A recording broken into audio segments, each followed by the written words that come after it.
it is so important for you and your leadership in particular. Yeah. So were you ever an NBA fan? Did you ever follow the career of Michael Jordan?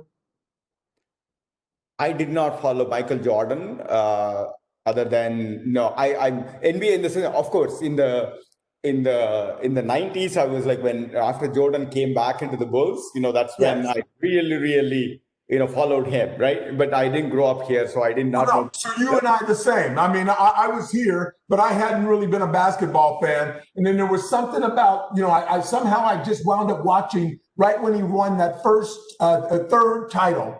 And then he retired right after that. And that's when he kind of caught my imagination. And so while he was out playing baseball, I went back and rewatched all the footage from his early career and got more and more just blown away by him. And so then when he announced he was coming back to basketball, now I was dialed in. I watched him from that point forward, right?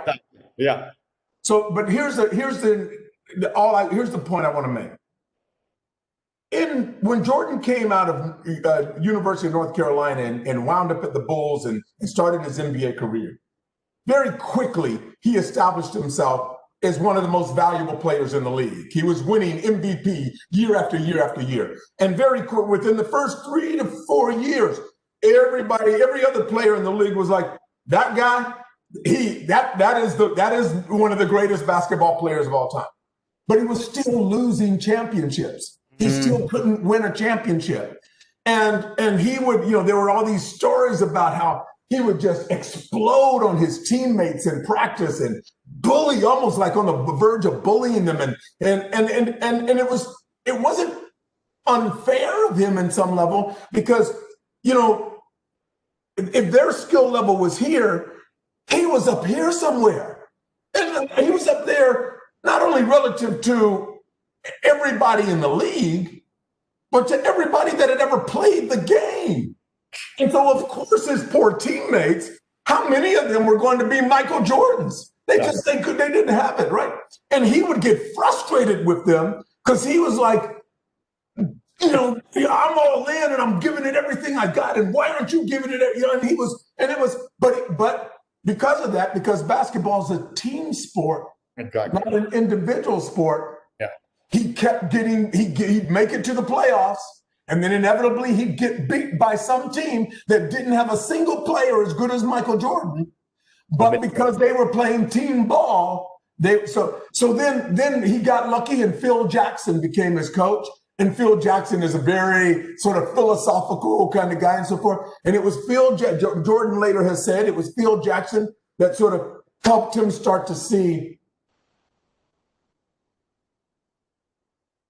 do us all a favor, but the goal here is to win championships. So Michael, do us all a favor and accept the other player. You will never have another player on the team who approaches you in skill level, in understanding, in mental understanding of the game of basketball, and on any of those metrics, they're not going to be able to match you. Reset your expectation and stop getting frustrated by that. Instead, use your superior ability and skill to slow down, understand each one of them thoroughly, understand what each one is capable of, how much each one can stretch, how much, what each one's deficiencies are. Understand each one objectively without judgment. Just understand where each one of them is.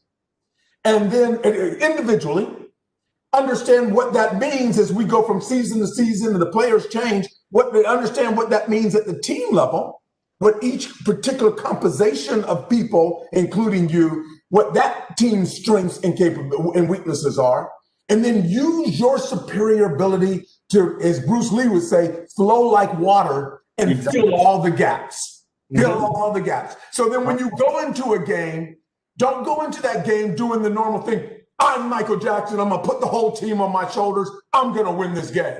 No.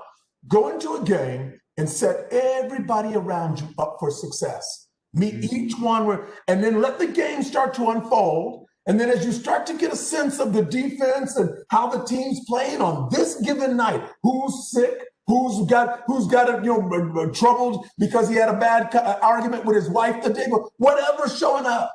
You use your superior ability to be able to see how it's all flowing, slow it all down, and then figure out what you got to do on this night to provide whatever the team is missing to help the team then win that game, win that season, win that series of playoffs, and win that championship. And once Jordan got it, then it was like championship after championship after. That's when the Bull dynasty was born. When he realized that it was on him to figure out how to adapt it. And by the way, this also included managing the folks, the owner of the team, managing the coaches. It included he had to manage up, he had to manage side, and he had to manage the team.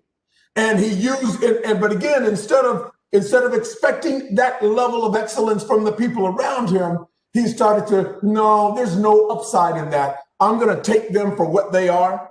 I'm going to I'm going to know where my go-tos are for any given thing. And then where the deficiencies are, I'm going to find other ways to address that. Let me stop and get your reaction to that before I say anything else.